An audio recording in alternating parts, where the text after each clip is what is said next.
Kirisame. The new super prize ship available in this update, she is a tier 7 IJN Destroyer. Since she is only available as a super prize, I make this video not as a ship review, but to help you guys identify exactly what Kirisame you may be dealing with if you meet her in the wild. Plus, I figure some people are probably curious what she's about. This ship can wear many different coats with her various hulls. Depending on the setup, you could be facing a very fearsome gunboat or an insane torpedo boat as well. So let's look so you can tell the difference between the various hulls. Hull A. This is the stock hull. It's what the ship looks like if you pulled her in a crate without making any changes at all. Note the turrets, only 3 of them, and they don't look very IJN, do they? That's because they're American. Mark 39 127mm guns, it's an advanced American artillery piece. Even more so than the gearing in the Fletcher. There are only 3 guns, yes, but they have a very fast rate of fire, 2.3 seconds stock. This is actually going to place her in the top 1/3 of all tier 7 destroyers for DPM. So kind of dangerous. Now the other stellar thing about her is the fire chance, 9%. With that insane fire chance and the reload, she's going to fall in behind the Friesland as the 2nd best fire starting destroyer at tier 7, and that's stock. Now the torpedoes on this hull A, they're strong to mediocre. 17k alpha, they reload in 101 seconds, there are 8 of them. So as a gunboat, she still has a pretty good ability to sling some dangerous torpedoes. This is kind of the middle of the road Kirisame. Very, very good. So that is one potential setup. Moving on, hull B. This is going to be the torpedo boat hull. You'll be able to identify this one by the Akazuki turrets. There are 3 of them, of course, with double 100mm guns. This is the least fearsome gun threat. The shells deal small amounts of damage, 1200 a piece. I believe they shatter a lot, and they're only going to have a 5% fire chance. The reload is 3.8, but the torpedoes are very, very, very scary. They're deep water torpedoes, so enemy DDs are going to be safe. They can't be hit by these torpedoes, kind of like all of the Pan-Asian DDs. But cruisers and battleships are going to loathe seeing the Kirisame on the other team. The torps hit for around 21k, just like Kagero or some of the other IJN torpedoes. But the kicker, since they are deep water torps, the detectability is 800 meters, and with the speed of 62 knots, it means the reaction time is less than 5 seconds. 2nd best torpedo reaction time at the tier behind the Shin Yang. These are going to be very, very hard to dodge if they're well aimed.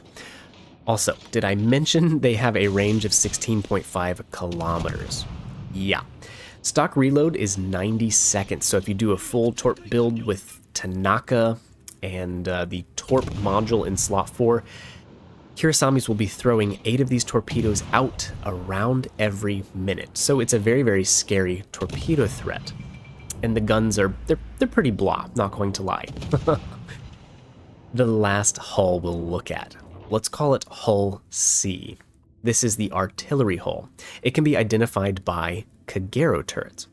In fact, in this configuration, you'll be hard-pressed to be able to tell this from a Kagero until you see the guns start cycling. 3.7 seconds base reload. It doesn't sound terribly impressive, but with 6 guns and IJN alpha of 1800 damage apiece per shell, it comes in 5th place at tier 7 for gun DPM. Friesland, Akazuki, Fletcher, Ostergotland, and then hot on the Oster's heels is the Kirisame artillery hull. Fire chance is 7% here with this build, so she's okay at starting fires. Now, by moving everything into the guns with the hull C, the artillery hull, this Kirisame is not a huge torpedo threat. She gives up a lot for that gun DPM. The torp reload drops to 130 seconds, they only do 13k alpha, and their detectability is 1600 meters, giving it a very, very bad reaction time, one of the worst at tier 7. So that is what to expect out of the 3 hulls. Again, you have hull A with the American guns. That's a pretty good middle of the road boat. You have hull B with the Akazuki turrets. That is going to be the torpedo build, so beware. And then hull C is the artillery build with the Kagero turrets. Regardless of what Kirisame you run into, she has a very, very small HP pool. hanging out down there with the Udachi. So Kirisames have to pick their fights very carefully, even if it is the high gun DPM one. She just can't afford to trade HP like other gunboats at the tier. The AA is atrocious, but it varies with every hull. The gunboat build one is the worst, actually. 35.5 knots, she has an average top speed, but a very tight turn circle. It means she can shoot from open water and avoid incoming fire pretty well.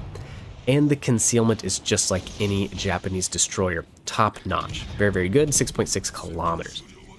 I would have to say this is one of the most interesting boats I have seen in World of Warships in a long time.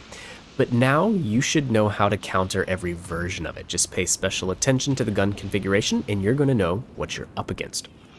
So far, I've yet to see one of these in the wild. The drop chance is ridiculously low as a super prize, like what, 0.1% or something like that in the mega super duper Santa crates.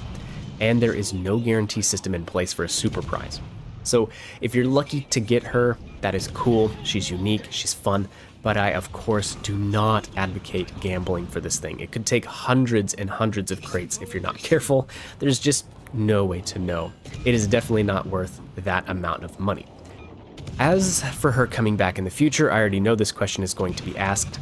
I don't know.